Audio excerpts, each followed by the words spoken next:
ഞാൻ ചോദിച്ചതും മറുപടിയും കേട്ടോ. എന്താന്ന്? ഫിദയുടെ തറവാട്ടിൽ ആരൊക്കെയുണ്ട്? എടോ, ഫിദയ്ക്ക് എന്നാടോ തറവാട് വന്ന്? ഫിദ ഇസ്ലാമല്ലേ?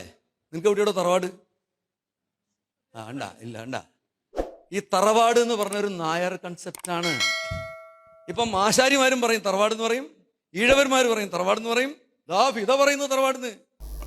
ഈ ആശാരിക്കും ഈഴവനും മുസ്ലിമിനുമൊക്കെ എന്നാടോ തറവാടുണ്ടായത്? സിവിൽ സർവീസ് വിദ്യാർത്ഥികൾക്കുള്ള ക്ലാസ്സിൽ ജാതീയത വിളമ്പി ഒരു IAS-കാരൻ, സിവിൽ സർവീസാണ്, വിദ്യാർത്ഥികളാണ്, ഉദ്യോഗാർത്ഥികളായി വളർന്ന് ഉദ്യോഗം നേടി നാളെ നാട് ഭരിക്കേണ്ടവരാണ്, അവരോടാണ് കയർക്കുന്നത്. ഈ ആശാരിക്കും ഈഴവനും മുസ്ലിമിനുമൊക്കെ എന്നാടോ തറവാടുണ്ടായത് എന്ന്. നമസ്കാരം, ഞാൻ റസാഖ് പയമ്പറോട്ട്. ഹെഡ്ലൈൻ ന്യൂസ് അപ്ഡേറ്റിലേക്ക് സ്വാഗതം. നമ്മൾ ജീവിക്കുന്നത് 21-ാം നൂറ്റാണ്ടിലാണ്. കാലം നമ്മെ 18-ാം നൂറ്റാണ്ട് ഓർമ്മിപ്പിക്കുന്നു. ഇന്ത്യ ബ്രിട്ടീഷ് ഈസ്റ്റ് ഇന്ത്യ കമ്പനിയുടെ കോളനിയും തുടർന്ന് ബ്രിട്ടീഷ് ഇന്ത്യയുമായി മാറുന്നതിന് മുമ്പ് പല നാട്ടുരാജ്യങ്ങളായി കിടന്നിരുന്ന ഇന്ത്യ ഒരുപാട് രാജവംശങ്ങളെ കണ്ടിട്ടുണ്ട്, ഒരുപാട് രാജാക്കന്മാരെ അനുഭവിച്ചിട്ടുമുണ്ട്. പരസ്പരം വെട്ടിപ്പിടിക്കാൻ ഒരുപാട് യുദ്ധങ്ങളും ഇവിടെ നടന്നിട്ടുണ്ട്. ക്ഷേത്രങ്ങളിലായിരുന്നു അക്കാലത്ത് രാജാക്കന്മാർ സമ്പത്ത് സംഭരിച്ചിരുന്നത് എന്നതിനാൽ എല്ലാ യുദ്ധങ്ങളിലും ക്ഷേത്രങ്ങൾ കൊള്ളയടിക്കപ്പെട്ടിട്ടുമുണ്ട്. മറാത്തികളായിരുന്നു ശൃംഗേരി മഠം ആക്രമിച്ചതെന്നും മറാത്തികൾ തകർത്ത ശൃംഗേരി മഠം പുനരുദ്ധാരണത്തിന് സ്വർണവും പണവും നൽകിയത് ടിപ്പു സുൽത്താൻ ആയിരുന്നു എന്നതും വ്യക്തമായി അക്കാലത്ത് ചരിത്രം രേഖപ്പെടുത്തിയത് നമ്മുടെ മുമ്പിലുണ്ട്. ഗുരുവായൂർ ക്ഷേത്രത്തിനുൾപ്പെടെ 60ഓളം ക്ഷേത്രങ്ങൾക്കായി ടിപ്പു സുൽത്താൻ സൗജന്യമായി വിട്ടു നൽകിയ ഭൂമിയുടെ പട്ടിക നാഷണൽ ആർക്കൈവ്സിൽ എല്ലാവർക്കും ലഭ്യമാണ്. മതങ്ങൾക്കും ജാതികൾക്കുമപ്പുറം മനുഷ്യരെ ഒന്നിച്ചു നിർത്തിയ ടിപ്പു സുൽത്താനെ എന്നിട്ടും ഹൈന്ദവ വിരോധിയെന്ന് സവർണർ മുദ്രയടിച്ചു. ബ്രിട്ടീഷ് ചരിത്രകാരന്മാർ ടിപ്പു സുൽത്താൻ എന്ന രാജാവിനെ ഹൈന്ദവ വിരോധിയും ക്ഷേത്രധ്വംസകനുമായി ചിത്രീകരിച്ചു. മാറുമറക്കാൻ അവകാശമില്ലാത്തവർക്ക് മാറുമറക്കാൻ അനുവാദം നൽകിയപ്പോൾ അത് കുപ്പായമിടിയിച്ചു മതം മാറ്റിയതാണെന്ന കുപ്രസിദ്ധ വർഗീയവാദം പ്രചരിപ്പിച്ചു. സവർണർ പ്രചരിപ്പിച്ച ജാതീയതയെ ചെറുത്ത ഭരണാധികാരിയായിരുന്നു സാമൂതിരിയെ കീഴടക്കി മലബാർ ഭരിച്ച മൈസൂർ സുൽത്താൻ എന്നത് ചരിത്രം വിസ്മരിക്കില്ല. ഈ ആശാരിക്കും ഈഴവനും മുസ്ലിമിനുമൊക്കെ എന്നാടോ തറവാടുണ്ടായത് എന്ന ഒരു IPS-കാരൻ്റെ അല്പത്വത്തിന് മുന്നിൽ 1778-ൽ ടിപ്പു സുൽത്താൻ കോഴിക്കോട് പുറപ്പെടുവിച്ച ഒരു വിളംബരം സമർപ്പിക്കുന്നു. ആ വിളംബരം ഇതായിരുന്നു, നന്നായി ശ്രദ്ധിക്കണം.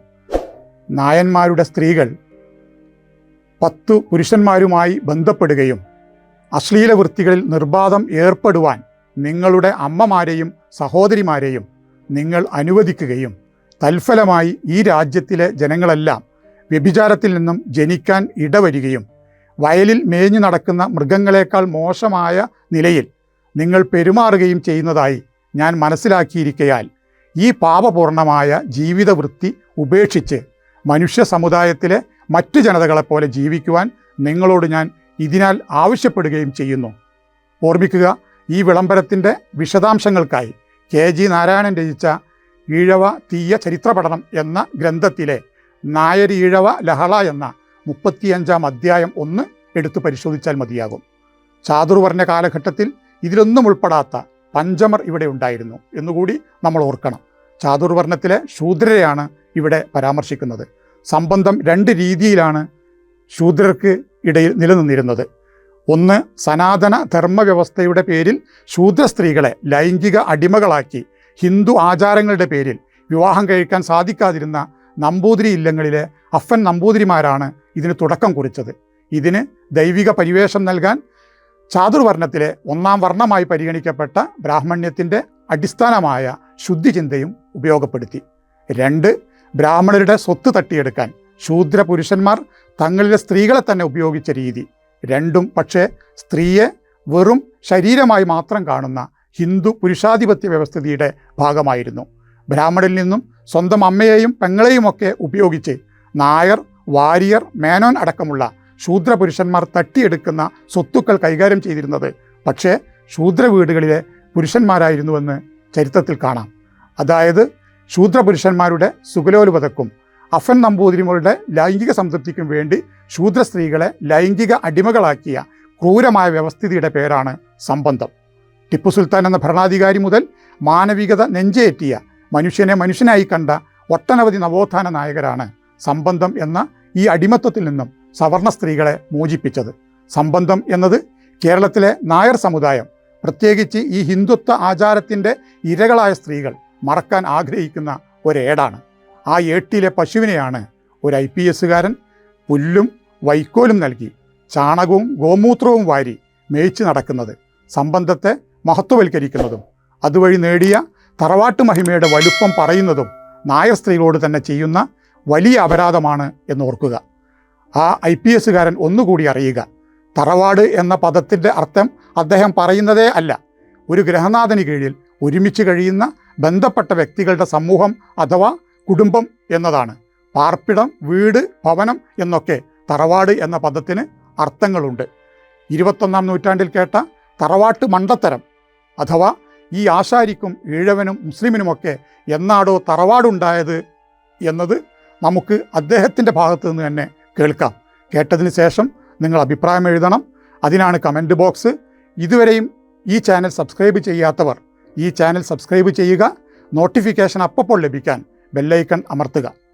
കേരളത്തിൻ്റെ സോഷ്യോളജിക്കൽ ഹിസ്റ്ററി നിങ്ങൾ പഠിച്ചാൽ വളരെ യുണീക്കായിട്ടുള്ളൊരു സ്ഥാനമുണ്ട് കേരളത്തിന്. അത് നിങ്ങൾക്ക് ആർക്കും അറിയില്ല, ആരും ശ്രദ്ധിച്ചിട്ടില്ല. കാസ്റ്റ് പഠിച്ചിട്ടില്ല എല്ലാവരും.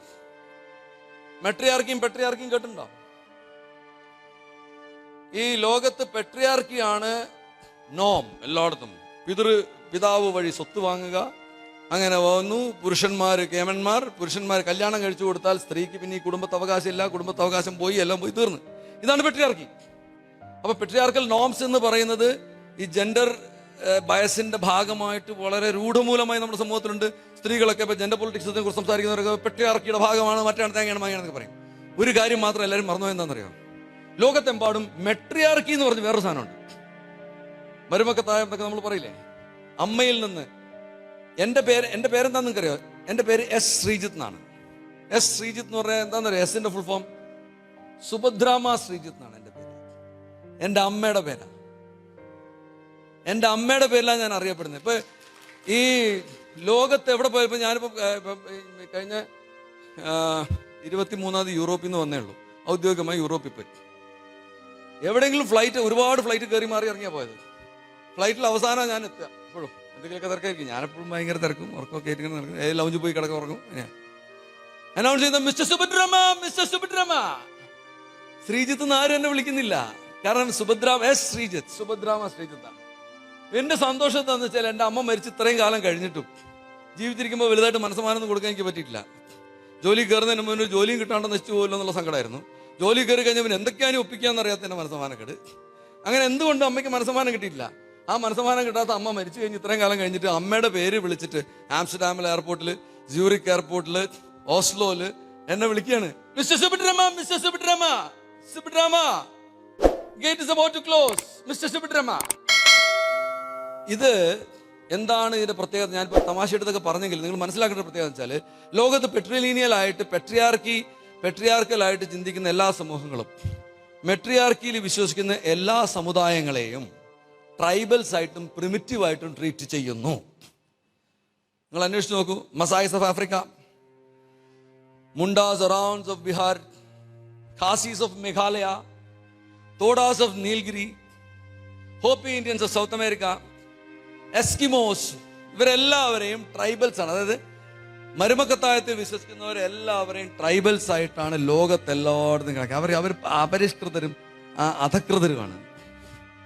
അതിന് വ്യത്യാസമുള്ള ഒരേ ഒരു ഭൂപ്രദേശം ലോകത്തുള്ളത് കേരളം. ഇവിടുത്തെ നായന്മാരാടോ. ഈ ഡോമിനന്റ് കാസ്റ്റ് എന്ന് പറഞ്ഞൊരു കൺസെപ്റ്റ് ഉണ്ട് ആന്ത്രോപോളജിയിലും സോഷ്യോളജിയിലൊക്കെ. Dominant caste. ഇവിടുത്തെ ഡോമിനന്റ് കാസ്റ്റ് ആരാ? അല്ല.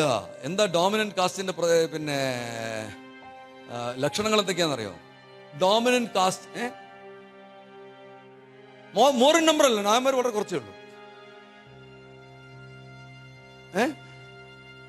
ഭരണത്തിന്റെ മാത്രമല്ല, അവരുടെ ഏറ്റവും വലിയ കൺസെപ്റ്റ് എന്താ വെച്ചാൽ അവരുടെ രീതികളാണ് ഇതര സമുദായങ്ങൾ പകർത്തുക. ഇതയുടെ തറവാട്ടിൽ ആരൊക്കെ ഉണ്ട്?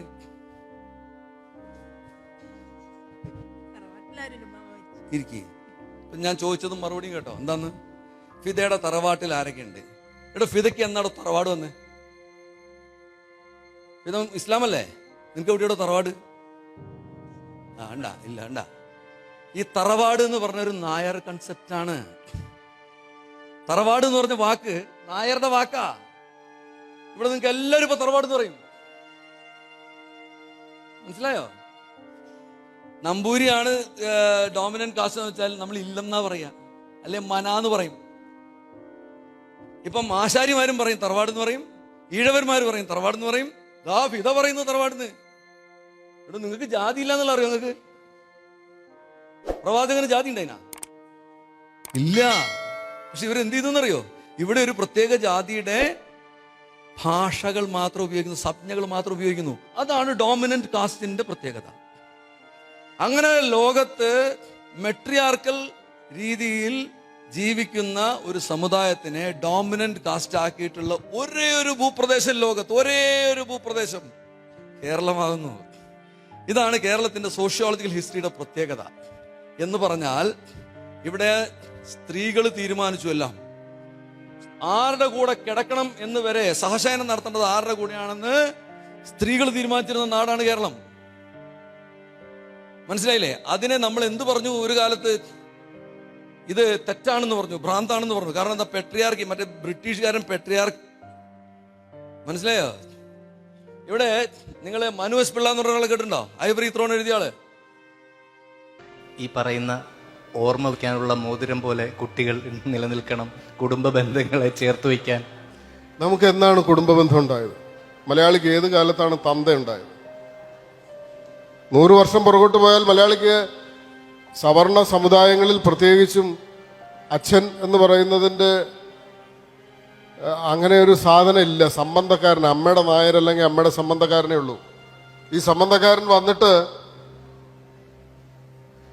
ഈ വീട്ടിൽ ഒരു ബന്ധം സ്ഥാപിക്കുകയും അവിടെ ഒരു സ്ത്രീയോടൊപ്പം രാത്രികാലങ്ങൾ ചെലവഴിക്കുകയും രാവിലെ ഇയാൾ രാത്രിയിൽ കൊണ്ടുവന്ന് കിടത്തി വെച്ച് ചൂട്ടുകറ്റ കൊളുത്തി വീണ്ടും നടന്നു പോവുകയും ചെയ്യും. ഈ സംബന്ധക്കാരനെ നമ്മുടെ മാട്രിയാർക്കി ആ ഒരു സിസ്റ്റമാണ്. വീട്ടിലെ കാരണവർക്ക് ഈ സംബന്ധക്കാരനെ ബോധ്യമല്ലാതാവുന്ന ഒരു കാലമുണ്ടായാൽ നീ ആ പായ അങ്ങ് മടക്കി അകത്തേക്ക് വെച്ചോളൂ എന്ന് പറയും. ആ പായ എടുത്ത് മടക്കി അകത്ത് വെച്ചാൽ സംബന്ധക്കാരൻ വരുമ്പോൾ ഉമ്മറത്ത് അയാൾക്ക് ഇരിക്കാനുള്ള പായയോ അയാൾക്ക് മുറുക്കാനുള്ള ചെല്ലമോ അയാൾക്ക് വീശാനുള്ള വിശറിയോ ഉണ്ടാവില്ല. ആ സംബന്ധക്കാരൻ പോവും. അടുത്ത സംബന്ധക്കാരൻ വരും. ആദ്യത്തെ കുട്ടിയുടെ അച്ഛനായിരിക്കില്ല രണ്ടാമത്തെ കുട്ടിയുടെ അച്ഛൻ. നമ്മൾ ഈ പറയുന്ന മഹത്തായ കുടുംബം, പാരമ്പര്യം എന്നൊക്കെ പറയുന്ന സാധനം ഉണ്ടായിട്ട് കുറച്ചു കാലമായിട്ടുള്ളൂ. അതൊന്നും സ്റ്റെബിലൈസ് ചെയ്യപ്പെട്ടിട്ടുമില്ല.